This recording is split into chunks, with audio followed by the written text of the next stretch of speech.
Hello everyone students, बच्चों आज का जो सेशन है वो हमारा फॉरेस्ट्री एमसीक्यूज़ पर है। मैंने कुछ पीवाईक्यूज़ निकाले हैं, चाहे नाबार्ड, आरआरबी, एसओ और आईबीपीएस एएफओ के हैं। तो यहाँ से आपको आइडिया लगेगा कि किस टाइप से क्वेश्चंस पूछे जाते हैं। जो हमने पढ़ा है अभी तक 4, 5, 6, 7 लेक्चरों में, वहाँ से क्वेश्चंस आ रहे हैं या नहीं आ रहे हैं, या कुछ अलग ही क्वेश्चन पूछे जाते हैं।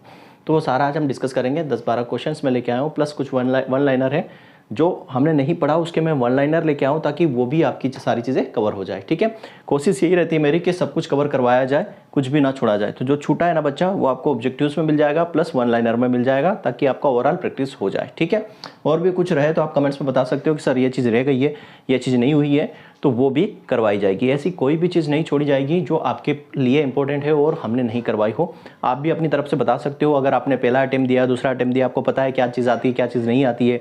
बहुत सारे बच्चे लास्ट ईयर भी एग्जाम दिए, उनको भी पता है कि क्या चीज़ पूछी जाती है, क्या चीज़ नहीं पूछी जाती है। तो वो बेहतर बता सकते हैं कि सर क्या पेपर रहा था और क्या चीज़ें पूछी जाती हैं। तो कुछ एमसीक्यूज आज हम डिस्कस करेंगे फॉरेस्ट्री से रिलेटेड। जो पीवाईक्यूज हैं जितने मेरे को मिले वो सारे मैं लेके आया हूँ। ठीक है, और आपको जस्ट आइडिया मुझे बताना था कि किस टाइप से क्वेश्चन आते हैं। आगे मैं और जो है इसकी एमसीक्यूज की क्लासेस लूँगा, जहाँ से और भी अच्छे अच्छे क्वेश्चन, जहाँ से भी प्रीवियस ईयर के मिलेंगे, प्लस जो भी एक्स्ट्रा क्वेश्चन होंगे सारे हम करेंगे। ठीक है, तो यहाँ पर सबसे पहले बात करते हैं। हमारा पहला क्वेश्चन जो आपके सामने दिख रहा है, ठीक है, उसकी अगर हम बात करें यहाँ पर, ठीक है, एक मिनट बच्चा, थोड़ा सा सेटिंग कर लेते हैं।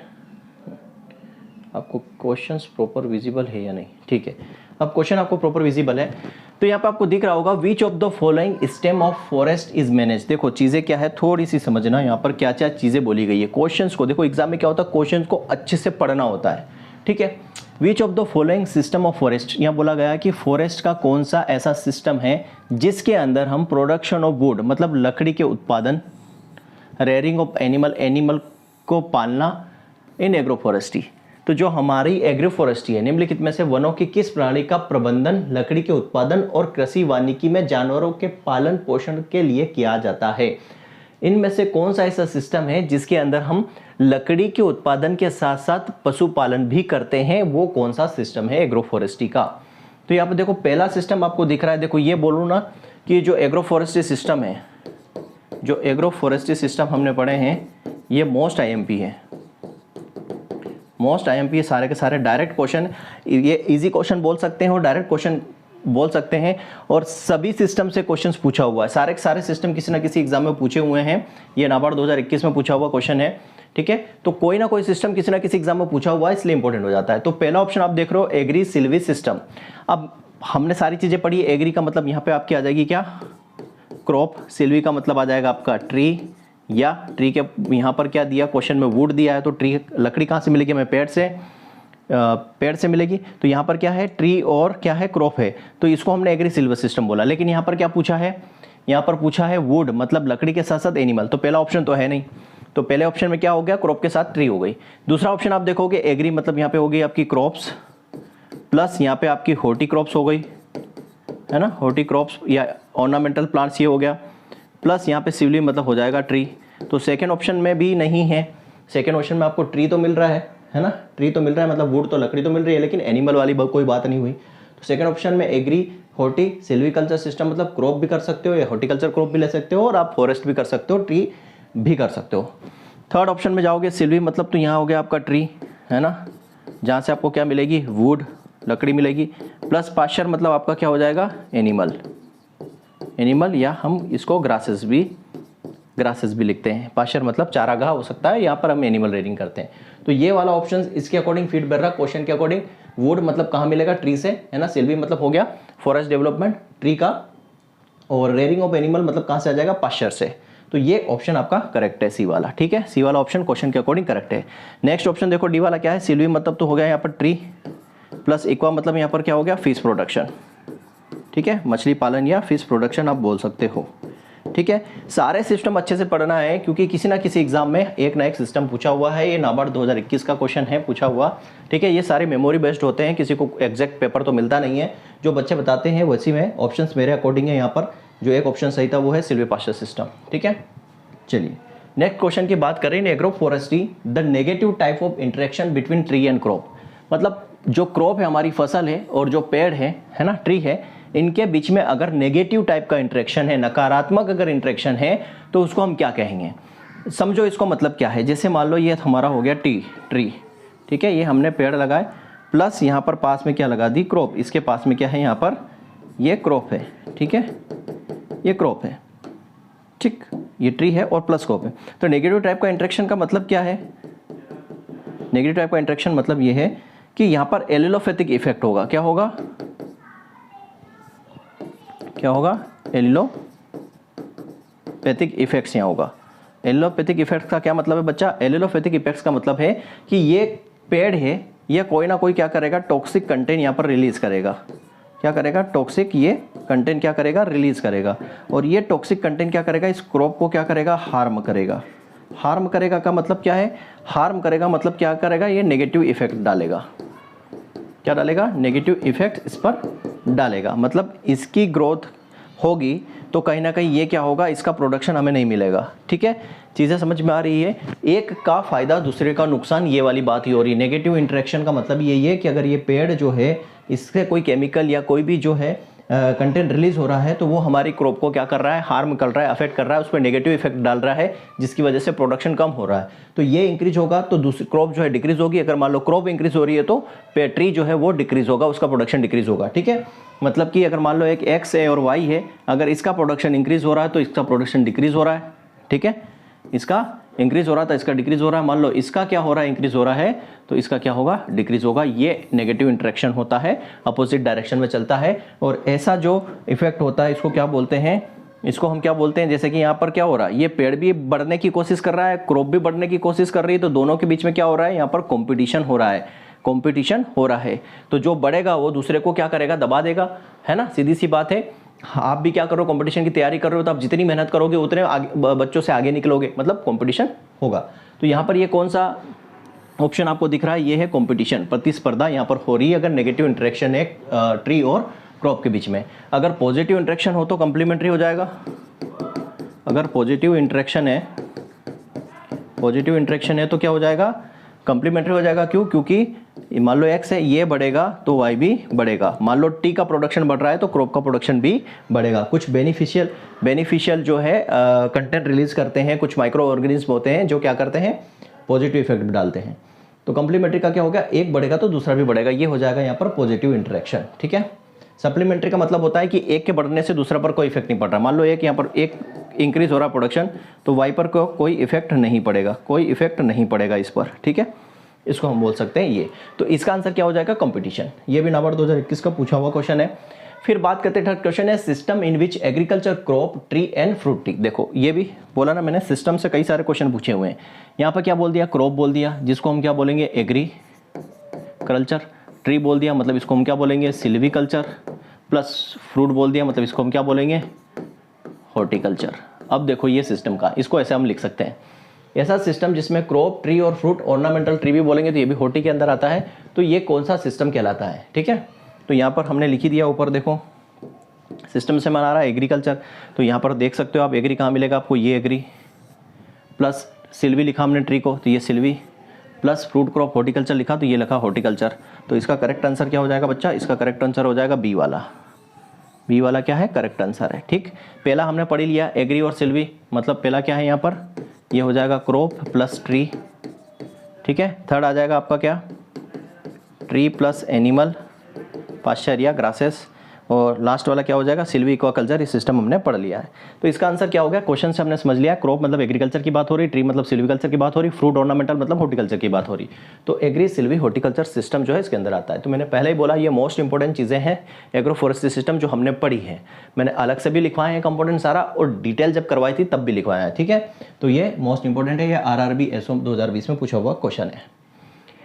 Combined stand of woody and agriculture species during early stage of establishment of plantation। देखो यहाँ पर क्या बोला है, थोड़ा सा समझना। मान लो क्या है, ये हम क्या कर रहे हैं यहाँ पर, ये हमारी फील्ड है, ये हमारी क्या है? फील्ड है।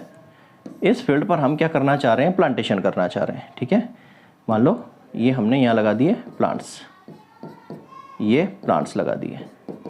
ये प्लांट्स क्या है? अभी अर्ली स्टेज में है। ठीक है, ये अर्ली स्टेज है, अर्ली स्टेज का मतलब है कि ये अभी छोटे हैं।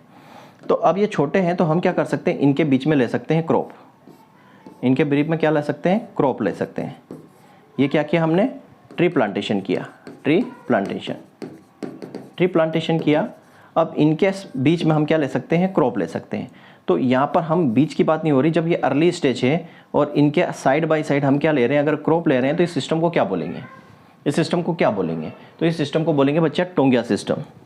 टोंगिया सिस्टम क्या होता है, टोंगिया सिस्टम का मतलब ही क्या होता है कि अर्ली स्टेज में जब प्लांटेशन है, जब हमने वो पेड़ पौधे लगाए हैं तो उसकी जो अर्ली स्टेज होती है, शुरुआती स्टेज होती है, उसमें अगर हम मान लो क्या कर रहे हैं, क्रॉप लगा रहे हैं तो उसको टोंगिया बोलेंगे। अब यहाँ पे आपको थोड़ा बहुत एले क्रॉपिंग भी लग रही होगी, लेकिन एले क्रॉपिंग में यहाँ पर कंडीशन नहीं है। कंडीशन क्या है, एले क्रॉपिंग में चाहे अर्ली स्टेज हो या ना हो, पेड़ छोटे हो या बड़े हो, पेड़ छोटे हो या बड़े हो, अगर बीच में आप क्रॉप ले रहे हो तो इसको हम बोलेंगे एले क्रॉपिंग। ठीक है, एले क्रॉपिंग बोलेंगे। लेकिन यहाँ पर एक कंडीशंस नहीं है। क्या कंडीशन है, यहाँ पर क्या कंडीशन कर दी इन्होंने, यहाँ पर लिख दिया क्या, अर्ली स्टेज।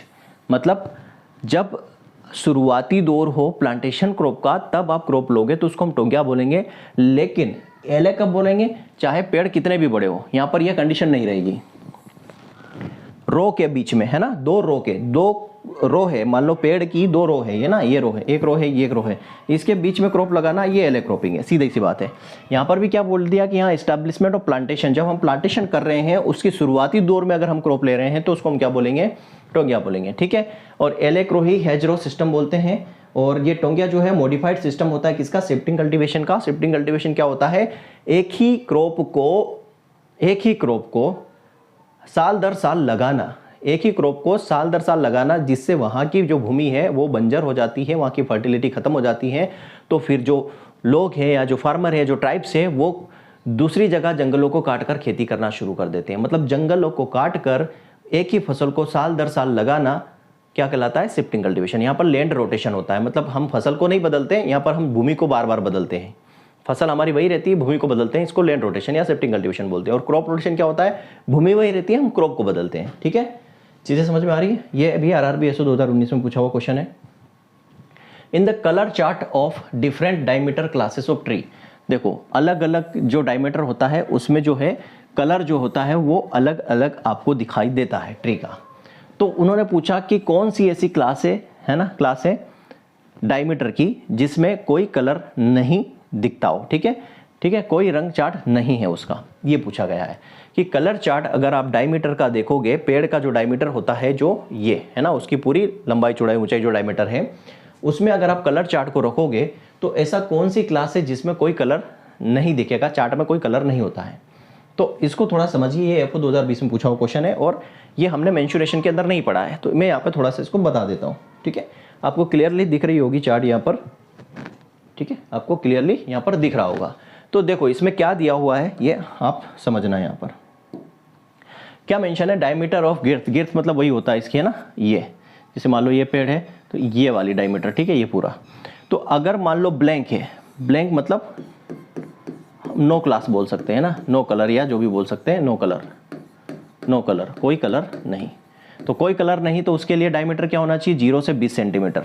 ठीक है, 0 से 20 सेंटीमीटर। अगर ग्रीन कलर है, ग्रीन कलर है, ठीक है, कलर ग्रीन है, तो डायमीटर क्या 20 से 30 सेंटीमीटर डायमीटर है तो ग्रीन कलर, 30 से 40 सेंटीमीटर डायमीटर है तो रेड कलर, 40 से 50 सेंटीमीटर डायमीटर है तो येलो कलर, 50 से 60 है तो ब्लैक कलर, और 60 से 70 है तो व्हाइट कलर, और 70 से ज़्यादा है तो ब्लू कलर आपको देखने को मिलेगा डायमीटर में पेड़ों की या ट्री की क्लासेस में। तो यहाँ पर क्वेश्चन ये पूछा गया कि कोई कलर चार्ट नहीं, मतलब which class has no colour chart, कौन सी क्लास है जिसमें कोई कलर चार्ट नहीं है। तो अभी हमने क्या पढ़ा कि जो 0 से 20 वाली है उसमें ब्लैंक होता है, किसी प्रकार का कोई कलर नहीं होता है। तो यहाँ पर आंसर क्या हो जाएगा, 0 से 20। 0 से 20 क्या आपका आंसर हो जाएगा करेक्ट। ठीक है, 20 से 30 में ग्रीन बोला है इन्होंने, 30 से 40 में येलो बोला है, 40 से 50 में क्या बोला है इन्होंने, 40 से 50 में येलो है, 30 से 40 में रेड है, 40 से 50 में ब्लैंक है, 50 से 60 में ब्लैंक है, 60 से 70 में व्हाइट है, और 70 से ज़्यादा है तो ब्लू है। ठीक है, इसको नोट डाउन कर लेना, जो भी नोट्स हैं आपके या जो मैंने नोट्स दिए उसमें प्रिंट आउट आपने निकाला है तो मेंशुरेशन में वहाँ पर आप इसको नोट डाउन कर लेना अपनी कॉपी में। ठीक है, ताकि आपको ये ना रहे कि आप रिवीजन जब भी करो तब ये चीज़ भी वहाँ पर रिवाइज हो। ठीक है, ये वाली PDF भी मैं टेलीग्राम पर दे दूंगा आपको, बट इसको भी वहाँ पर लिख लेना मेंशुरेशन में, जहाँ आपने ब्रांचेस ऑफ फॉरेस्ट्री पढ़ी थी, जिसमें हमारा सिल्वीकल्चर था, मेंशुरेशन था, फॉरेस्ट मैनेजमेंट था, यूटिलाइजेशन था। तो वो फॉरेस्ट मैनेजमेंट मेंशुरेशन में लिखना डायमीटर वाले क्वेश्चन को उसमें। एएफओ में ये क्वेश्चन सॉरी ये तो कुछ नहीं है ना, ये किसी और एग्जाम का यहाँ पर आ गया है, ठीक है। ये क्वेश्चन पूछा हुआ है एफओ 2020 में। फिर आते हैं growing outside the forest area. Forest area के बाहर क्षेत्र में अगर हम क्या करते हैं, फॉरेस्ट को डेवलप करते हैं, ट्री लगाते हैं जहां पर वो पहले नहीं था, जिसका उद्देश्य है कि फॉरेस्ट एरिया को बढ़ाना। देखो, growing outside the forest area where did not exist before and with the aim of increasing the forest area is known as, मतलब वन क्षेत्र से बाहर पौधे लगाना जहां पर पहले मौजूद नहीं थे, और इसका उद्देश्य वन क्षेत्र को बढ़ाना है। इसको आप क्या कहोगे? अब हमने पढ़ा है इसके अंदर कि जैसे मान लो रोड साइड है ना, रोड साइड है, वहाँ पर आप पेड़ पौधे लगा दो। आप जैसे रेलवे लाइन है, रेलवे लाइन के साइड में आप पेड़ पौधे लगा दो। केनाल बैंक के चारों ओर आप पेड़ पौधे लगा दो। ये है ना मिक्स्ड फॉरेस्ट्री हमने पढ़ा था इसके अंदर, लीनियर स्ट्रिप फॉरेस्ट्री पढ़ा था इसके अंदर। तो ये सब किसके अंदर आता है? जिसमें हमें क्या करना है, फॉरेस्ट एरिया को बढ़ाना है। बढ़ाना मतलब फॉरेस्ट एरिया को और विस्तार करना, उसको फैलाना है। मतलब इसके अंदर इसका आंसर क्या हो जाएगा? Extension forestry. एक्सटेंशन फॉरेस्ट्री का मतलब ही क्या होता है कि वहाँ जहाँ पर पेड़ पौधे नहीं हैं, जहाँ पर पेड़ पौधों की ग्रोथ नहीं है, वेजिटेशन नहीं है किसी प्रकार का, वहाँ पर पेड़ पौधे लगाओ ताकि क्या हो, फॉरेस्ट एरिया इंक्रीज हो जाए। तो इसको हम एक्सटेंशन फॉरेस्ट्री बोलते हैं। इसके अंदर mix forestry, linear strip forestry, ये सारा आता है। रोड साइड रेलवे लाइन हो गया, केनाल बैंक हो गया, वहाँ पर क्या है, पेड़ पौधे नहीं है, तो वहाँ पर पेड़ पौधे लगाओ और क्या करो, फॉरेस्ट का एरिया जो है बढ़ाओ। तो एक्सटेंशन फॉरेस्ट्री के अंदर आ जाएगा, ठीक है। एफओ 2022 में ये क्वेश्चन पूछा हुआ है। और फार्म फॉरेस्ट्री हमने पढ़ा है, जो फार्मर की फील्ड होती है तो उसके चारों तरफ या उसके अलोंग या उसके अंदर जो है, अगर फार्मर क्या कर लगा रहा है, पेड़ पौधे लगा रहा है, तो फार्म फॉरेस्ट्री। कम्युनिटी फॉरेस्ट्री का मतलब ये है कि जो वेस्ट एरिया है, पंचायत का वेस्ट एरिया है, विलेज का वेस्ट एरिया है, वहाँ पर अगर आप कर रहे हो किसी कम्युनिटी के द्वारा या पेड़ पौधे लगाए जा रहे हैं ताकि उनका डायरेक्ट बेनिफिट, डायरेक्ट फायदा किसी कम्युनिटी को मिले, तो उसको हम कम्युनिटी फॉरेस्ट। सोशल फॉरेस्ट्री क्या होता है कि जो हमारा कन्वेंशनल फॉरेस्ट एरिया है, जहाँ पर एक्चुअल में फॉरेस्ट एरिया है, उससे दूर दूर कहीं आसपास कोई सोसाइटी है, विलेज है, उसके पास में फॉरेस्ट को डेवलप करना ताकि उससे जो भी प्रोड्यूस मिले, चाहे फोडर हो, फूड हो, टिम्बर हो, ये इसका बेनिफिट किसको मिले, वहाँ का रहने वाली सोसाइटी को, वहाँ पर से रहने वाले लोगों को मिले, उसको हम क्या बोलते हैं, सोशल फॉरेस्ट्री बोलते हैं, ठीक है। ये सारी चीज़ हमने पढ़ी हुई है और डायरेक्ट क्वेश्चन पूछा हुआ है, ठीक है, हमने पढ़ा हुआ है। तो ऐसा नहीं है कि जो हमने पढ़ा वहाँ से क्वेश्चन नहीं आते हैं, सारी चीज़ें वही है, बस थोड़ा सा हमें क्वेश्चंस थोड़ा सा घुमा के पूछा जाता है, जिससे हम थोड़ा सा ऐसा फील करते हैं कि क्वेश्चंस कहाँ से आया है, ठीक है। जैसे ये क्वेश्चन है, ये क्वेश्चन हमने नहीं पढ़ा है, बट अब यहाँ पर हम इसको पढ़ लेंगे, ठीक है। कुछ चीज़ें ऐसी है जो क्वेश्चन के थ्रू हम कवर करेंगे। अब बोला गया कि एक conical evergreen tree with dark green and silvery leaves, spirally arranged broad leaves in one level, no symmetry, grow in cool temperature, मतलब गहरे हरे और चांदी जैसे पत्तियों वाला एक शंक्वाकार सदाबहार पेड़, सर्पिल रूप से व्यवस्थित, एक स्तर पर चौड़ी पत्तियां, कोई समरूपता नहीं, ठंडे तापमान में उगता है। वो 2022 में पूछा हुआ क्वेश्चन। तो ऐसा कौन सा पेड़ है जो शंक्वाकार है, मतलब कि कुछ इस तरीके से उसका प्लांट आपको देखने को मिलेगा, कुछ इस तरीके से उसका पौधा होता है। अगर उसके पौधे की अगर हम बात करें ना, तो कुछ इस तरीके से उसका पौधा आपको देखने को मिलेगा, एकदम शंक्वाकार, ये ठीक है, शंकु के आकार का, ठीक है, इस तरीके से पौधा देखने को मिलता है। तो टीक हमने पढ़ा है, उसका पौधा ऐसा नहीं है। एलियंथस हमने पढ़ा है, इसका पौधा ऐसा नहीं है। और बेर का ऐसा नहीं है, ये हम हॉर्टिकल्चर में पढ़ते हैं। तो एक बार नाम मात्र आता है जिसको हम देवदार पौधा बोलते हैं, देवदार हिंदी में। ये जो है बिल्कुल शंक्वाकार होता है, इसकी पत्ती काफ़ी चौड़ी होती है, कोई सिमेट्रिकल नहीं, अरेंजमेंट नहीं होता और ठंडे प्रदेशों में होता है। टीक को हम क्या बोलते हैं, किंग ऑफ फॉरेस्ट, है ना, किंग ऑफ फॉरेस्ट या किंग ऑफ ट्री इसको बोला जाता है।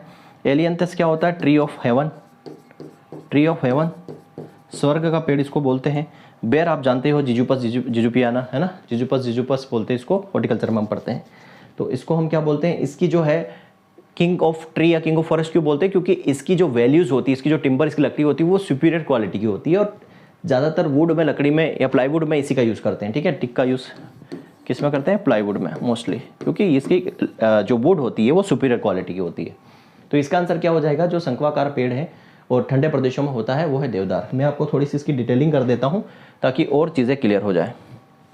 ये देखो, बिल्कुल शंखों के आकार का पेड़ है, नीचे से ये इस तरीके से आपको दिख रहा है, ये पेड़ इस तरीके का इसका पेड़ है, ये शंक्वाकार, कोई सिमेट्रिकल नहीं है अरेंजमेंट यहाँ पर, और ये ठंडे प्रदेशों में होता है। मतलब इसमें क्या होता है, इस पेड़ पर स्नो भी जम जाता है, मतलब जो है ना स्नो, बर्फ तक इसके पेड़ पर जम जाता है। इतने ठंडे प्रदेशों में होता है कि इसमें यहाँ पर बर्फ भी या स्नो आप इसको बोलते हैं, वो भी जम जाता है इसके ऊपर। साइंटिफिक नेम क्या है, सिट्रस डिओडोरा इसका साइंटिफिक नेम है। पिनेसी इसकी फैमिली है। इकोनॉमिक इंपॉर्टेंस क्या है, ये स्ट्रॉन्ग इंडियन ये रहा कॉनिफेरस, मतलब कि शंक्वाकार वुड है ये, है ना। एंटी फंगल होता है, याद रखना ये कि एंटी फंगल है। इंसेक्ट रेपेलेंट है, मतलब इंसेक्टिसाइड में भी इसका यूज़ होता है। एंटीबैक्टीरियल प्रॉपर्टीज़ इसके अंदर पाई जाती है, तो इसकी इकोनॉमिक इंपॉर्टेंस है। यूज़ कहाँ है ये इसका, वैल्यूएबल कंस्ट्रक्शन मटेरियल, कुछ जो वैल्यूएबल कंस्ट्रक्शन मटेरियल है जिस वो बनाने में यूज़ किया जाता है, ठीक है। जैसे रेलवे स्लीपर बनाने में इसका यूज़ होता है, बीम बनाने में यूज़ होता है, फ्लोर बोर्ड बनाने में इसका यूज़ होता है, पोस्ट बनाने में यूज़ होता है, डोर, ठीक है, दरवाजे बनाने में, विंडो बनाने में, और जो है सिंगल्स इनका यूज़ किया जाता है, किसका, देवदार ट्री का। तो ये कुछ इंपॉर्टेंट चीज़ें हैं जो मैं यहाँ पर आपको नोट डाउन करवा रहा हूँ, ठीक है। ये हमने वहाँ नहीं पढ़ा था इंपॉर्टेंट ट्री में, यहाँ पे हम पढ़ रहे हैं और ये पीडीएफ भी आपको मिल जाएगी, ठीक है। ये क्वेश्चंस पूछा हुआ है, ठीक, ये AFO 2022 में पूछा हुआ क्वेश्चन है। अब बात करते हैं how much area should be covered by forest according to forest policy 1988। जो 1988 फॉरेस्ट पॉलिसी है उसके अकॉर्डिंग कितना एरिया होना चाहिए फॉरेस्ट का, कितना एरिया होना चाहिए फॉरेस्ट का। तो ये आप सभी लोग जानते हैं 33% एरिया होना चाहिए फॉरेस्ट का। अभी लगभग कितना है, 24 पॉइंट कुछ है ना परसेंट एरिया इंडिया का, 24.76 कुछ होगा। अभी 2023 की फॉरेस्ट रिपोर्ट आने वाली है, ठीक है। 2023 की फॉरेस्ट रिपोर्ट अभी तक आई नहीं है। अगर ये आ जाती है तो आपको कुछ और डाटा यहाँ पर देखने को मिल सकता है। इसीलिए मैंने फॉरेस्ट्री के साथ साथ फॉरेस्ट एरिया या फिर फॉरेस्ट रिपोर्ट नहीं करवाई है, क्योंकि जब 2030 की रिपोर्ट आ जाएगी तो 2021 और 2023 दोनों का कंपेरिजन करके मैं आपको यहाँ पर ये रिपोर्ट, फॉरेस्ट रिपोर्ट यहाँ पर करवा दूंगा, ठीक है। तो 33% एरिया होना चाहिए, ठीक। यहाँ पर बात करते हैं in which of the following system agriculture crop. अब देखो यहाँ पर क्या लिखा है, एग्रीकल्चर क्रॉप। एग्रीकल्चर क्रॉप मतलब यहाँ पर मैं लिख सकता हूँ एग्री, ट्री मतलब बोल सकता हूँ सिल्वी, और पास्चर मतलब क्या हो जाएगा, पास्चरॉल, ठीक है। किस में आता है, किस सिस्टम के अंदर ये तीनों चीज़ आपको देखने को मिलेगी। देखो एग्री सिल्वी पास्चर पहला ही सिस्टम है, पहला ही आंसर आ जाएगा एग्री सिल्वी पास्चर, ठीक है। बाकी हमने तीनों पढ़ रखे हैं क्या क्या होता है, ये भी AFO 2021 में पूछा हुआ क्वेश्चन है। विच of the following would is used for making plywood. अभी मैंने बताया प्लाईवुड टिम्बर, प्लाईवुड बनाने के लिए किस लकड़ी का यूज़ किया जाता है, तो किस पेड़ का यूज़ किया जाता है, तो आप देखोगे यहाँ पर टिक का यूज़ किया जाता है, ठीक है। यूकेलिप्टिस जो है इसका यूज़ किया जाता है पैकेजिंग केस में, क्या बनाने में किया जाता है, पैकेजिंग केस। ज़्यादातर कहाँ यूज़ होते हैं, 70% इसका यूज़ होता है हिमाचल प्रदेश में, किसके लिए, एप्पल के लिए। एप्पल के जो बॉक्स आते हैं ना ट्रांसपोर्टेशन में, उसमें। बम्बू जो इसमें पेपर इंडस्ट्री में इसका यूज़ होता है, किसमें, पेपर इंडस्ट्री में, पेपर इंडस्ट्री में इसका यूज़ होता है ना, इसका यूज़ होता है। इसको ग्रीन गोल्ड भी बोलते हैं, किंग पुअर मैन टिम्बर भी बोलते हैं इसको, पुअर मैन टिम्बर भी इसको बोला जाता है, ठीक है। इसको ग्रीन गोल्ड भी बोला जाता है, ग्रीन गोल्ड भी इसको बोला जाता है। और ये एक दिन में मतलब 0.3 से 0.9 मीटर पर डे क्या होती है, इसकी ग्रोथ होती है। एक दिन में ये 3 फीट तक बढ़ जाता है, ठीक। हमने पढ़ लिया इसको क्या बोलते हैं, किंग ऑफ फॉरेस्ट बोलते हैं, किंग ऑफ ट्री बोलते हैं, सुपीरियर क्वालिटी की होती है, टिक्टोना ग्रैंडिस इसका नेम है।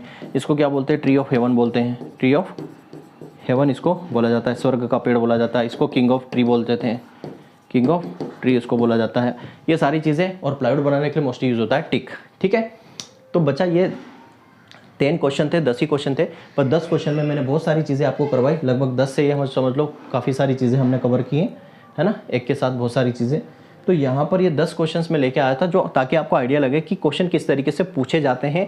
AFO चाहे RRB SO हो, चाहे नाबार्ड हो, अलग अलग डिफरेंट एग्जाम में किस तरीके के क्वेश्चन पूछे गए हैं। यहाँ से आपको आइडिया लगेगा कि हमें पढ़ना कैसे है। तो जो भी मैंने आपको पढ़ाया वो लगभग 1 या 2 क्वेश्चन ऐसे थे जो हमने नहीं पढ़ा, वो यहाँ पे आए हैं, तो वो मैंने यहाँ पर कवर करवा दिया है। कुछ ऐसी और चीज़ें हैं जो अभी मैं वन लाइनर के थ्रू आपको करवाऊंगा, जो मैंने नहीं पढ़ाई है लेक्चर्स के दौरान। तो वो पढ़ाने के बाद ओवरऑल आपकी तैयारी हो जाएगी, ठीक है। ओवरऑल जो भी आपकी तैयारी हो जाएगी, और आपको लगता है कि सर ये चीज़ भी, ये टॉपिक या ये पॉइंट छूटा हुआ है, वो भी करवा दो, तो वो भी हम करवा देंगे या उसके नोट्स आपको दे देंगे। बात करते हैं वन लाइनर की, तो आपको यहाँ पर अच्छा एक क्वेश्चन और बचा है, 10 और 10, अच्छा एक क्वेश्चन और है। देखो ये भी RRB SO 2021 में पूछा है, क्वेश्चन और है। देखो in this system various woody has, क्या बोला है, various woody has specially fast growing, क्या होना चाहिए, फास्ट ग्रोइंग होना चाहिए, कोपिसिंग होना चाहिए, मतलब कि लो फॉरेस्ट होना चाहिए। और tree are planted for purpose, किस पर्पज से प्लांट करना चाहिए, मल्च के लिए, ग्रीन मैन्योर के लिए और सॉइल कंजर्वेशन के लिए। डायरेक्ट डेफिनेशन उठ के आई है, हमने पढ़ा था वहाँ पे वुडी हेजरो, ये आंसर है इसका वुडी हेजरो। वुडी हेजरो का यूज़ कहाँ होता है? इसका यूज़ होता है मल्चेस में, ग्रीन मैन्योर में और सॉइल कंजर्वेशन में। डायरेक्ट डेफिनेशन है ये, जो हमने पढ़ा है, जो नोट्स मैंने दिए हैं उसमें डायरेक्ट आपको ऐसी डेफिनेशन मिल जाएगा कि वुडी हेजरो का जो यूज़ होता है वो यूज़ होता है मल्च में, ग्रीन मैन्योर में और सॉइल कंजर्वेशन के अंदर यूज़ होता है। डायरेक्ट क्वेश्चन है, ठीक है, ये आपका आंसर है, डायरेक्ट क्वेश्चन आ रहा है इसमें। बाकी सिर्फ मल्टीपर्पज होम गार्डन सारा हमने पढ़ा हुआ है। होम गार्डन क्या होता है? डेंस सिस्टम के अंदर आता है। ये किसके अंदर आता है? डेंस मिक्स सिस्टम के अंदर आता है, डेंस मिक्स सिस्टम के अंदर आता है। इसको होम स्टेट भी बोलते हैं, ठीक है, होम स्टेट, है ना। मान लो इसमें आप पेड़ भी लगा लो, है ना, जैसे फ्रूट है वो भी आपने लगा लिया, साथ में आपके उसमें आपने श्रब भी ले ली, साथ में आपने क्या लिया, ट्री वेजिटेबल्स भी ले ली और सेड लविंग प्लांट्स ले लिए, तो इसको होम स्टेट बोलते हैं, होम स्टेट फॉरेस्ट्री बोलते हैं, होम स्टेट एग्रो फॉरेस्ट्री बोलते हैं, ठीक है। तो ये 10-11 क्वेश्चन थे, वहाँ सीरियल नंबर में गड़बड़ है, जो एग्जाम में पूछे गए, जो मैंने करवाए हैं। अब यहाँ पे कुछ इंपॉर्टेंट वन लाइनर है, देख लो। जैसे component of agro forestry component क्या हो जाएंगे? ट्री हो जाएगा, क्रॉप हो जाएगा, एनिमल हो जाएगा, ये कंपोनेंट हो जाएगा। Ratio of height and spacing, height और स्पेसिंग का रेशियो क्या होना चाहिए शेल्टर बेड में? तो अगर मान लो हाइट आपकी 1 मीटर है तो स्पेसिंग कितनी होनी चाहिए? 10 मीटर होनी चाहिए। 1:10 का रेशियो होना चाहिए। Rotation of arable crop with 2 or more year sown pasture, तो इसको ले फार्मिंग बोलते हैं, ठीक है। मान लो क्या बोला है? अरेबल क्रॉप्स जो है अपनी, जो भी आप क्रॉप ले रहे हो, with 2 to more year of sown pasture, तो जो रोटेशन है, अगर हम क्रॉप के साथ साथ वो पास्चर चारागाह भी ले रहे हैं, उसका रोटेशन 2 to 3 ईयर्स है, तो उसको हम क्या बोलते हैं? ले फार्मिंग बोलते हैं। मतलब आपने क्या लिया यहाँ पर? क्रॉप्स ली, फिर आपने फोडर ले लिया, इस तरीके से रोटेशन अगर चल रहा है तो उसको बोलेंगे। होप गार्डन जनरली केरला और तमिलनाडु में प्रैक्टिस किया जाता है। वाइल्ड लाइफ डे कब मनाया जाता है? 5 अक्टूबर को मनाया जाता है। Would required for packaging case, packaging case के लिए कौन कौन सा यूज़ होता है? यहाँ पर यूकेलिप्टिक नहीं लिखा हुआ है ना, यूकेलिप्टस तो हमने पढ़ाई है, ये भी। उसके अलावा टेमर जो है, टर्मिनेलिया भी है, रोजवुड भी है, टिक भी है, इनका भी यूज़ किया जाता है, ठीक है। फर्स्ट कंजर्वेटर कौन है? फॉरेस्ट के? वाटसन है, ठीक है, एमएससी एग्रो फॉरेस्ट्री से कर रखी इन्होंने। Shrub is usually not more than 6 metre से ज़्यादा हाइट नहीं होना चाहिए श्रब की। Irregular evolutions of swelling on the bole of tree, इसको हम क्या बोलते हैं? फ्लूटिंग बोलते हैं।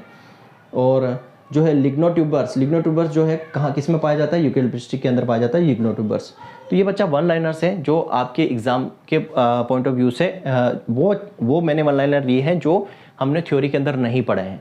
जो थ्योरी के अंदर पढ़ लिया वो वन लाइनर मैं नहीं लेके आया हूँ, जो थ्योरी में नहीं पढ़े वो लेके आया हूँ। जैसे स्टेम प्लांटिंग किस में करते हैं? तो टिक में करते हैं। क्राउन थिनिंग को क्या बोलते हैं? फ्रेज थिनिंग भी बोलते हैं। डाइंग बैक किसकी? साल की डिजीज़ है। और managing row closely planted wood plant and annual crop planted in alley between, इसको हेजरो प्लांटिंग किसको बोलते हैं? हेजरो इंटरक्रॉपिंग किसको बोलते हैं? एले क्रॉपिंग का ही नाम हेजरो इंटरक्रॉपिंग है।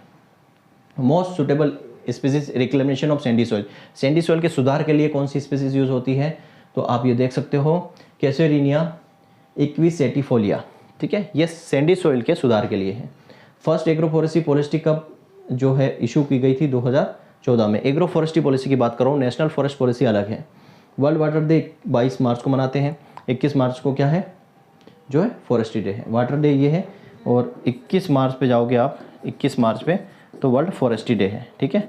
और 22 को पानी, पहले वृक्ष होंगे फिर पानी गिरेगा, ठीक है। ये आप देख सकते हो, इलाइट ट्रीज को बोलते हैं। क्या बोला गया है? A tree which is greatly superior to the average tree of the same species, same species का जो एवरेज ट्री है उससे अगर ज़्यादा सुपीरियर है तो उसको इलाइट ट्री बोला जाता है। और ये next nitrogen fixation non legume कौन सा है जो करता है? क्वेसेरिनिया, जो भी पहले आया था। फॉरेस्ट्री 21 मार्च को है। अर्थ डे 22 अप्रैल को है। मिरेकल फॉरेस्ट्री किसको बोलते हैं? सुबबुल को बोलते हैं। Taungya system which is tree grow for first time, तो सिसु है ना, जहाँ पर सिसु ऐसा ट्री है जिसके अंदर फर्स्ट टाइम टोंगिया सिस्टम किया गया था। बम्बू का जो जर्मिनेशन 60 से 80% है। सैंडलवुड ट्री इकोनॉमिकली इंपॉर्टेंट है किसके लिए? हार्टवुड। समरवुड किसको बोलते हैं? लेटवुड को। Type of fruit found in bamboo, तो कैरियोप्सिस टाइप का फ्रूट होता है बम्बू के अंदर। जो a plant species known as living fossil, तो किसको बोलते हैं? साइकस, जो सिर्सिनेलिस, सार्कस सिर्सिनेलिस को क्या बोलते हैं? लिविंग फॉसिल्स बोला जाता है। तो बच्चा ये कुछ इंपॉर्टेंट वन लाइनर पॉइंट्स भी हैं जो थ्योरी के अंदर हमने नहीं पढ़े, उसको मैंने यहाँ पर आपको दे दिया है। और भी आप जब प्रैक्टिस करोगे, हमारी जो टेस्ट सीरीज़ है बच्चा, मैं आपको बता दूं, जो टेस्ट सीरीज़ है फ्री वाली, ठीक है, टेस्ट सीरीज़ जो है फ्री टेस्ट सीरीज़ जो हम लेके आ रहे हैं वो 1 सितंबर से शुरू हो जाएगी। उसके अंदर और आपको अलग अलग क्वेश्चंस मिलेंगे, डिफरेंट टाइम के अच्छे अच्छे लेवल के क्वेश्चंस मिल जाएंगे, ठीक। तो वहाँ से भी आपकी और प्रैक्टिस होगी और भी हम MCQs करवाएंगे आपको हर एक सब्जेक्ट के अलग अलग वाइज। लगभग हर एक सब्जेक्ट के 40-50 MCQs मैं करवाऊँगा, पूरी सीरीज़ हम करेंगे ये। तो वहाँ भी आपको डिफरेंट और क्वेश्चंस मिलेंगे, ठीक है। तो आज के लेक्चर में इतना ही, मिलते हैं नेक्स्ट लेक्चर में। अब नेक्स्ट लेक्चर में हम कौन सा सब्जेक्ट शुरू करेंगे डिपेंड करता है, फिशरी, फॉरेस्ट्री, फॉरेस्ट तो हो गया, फिशरी है, एनिमल हस्बेंड्री है, आपका पिगरी है, पोल्ट्री है, या फिर इंजीनियरिंग करेंगे, ठीक है। मिलते हैं नेक्स्ट लेक्चर में। Thank you very much. जय हिंद, जय भारत।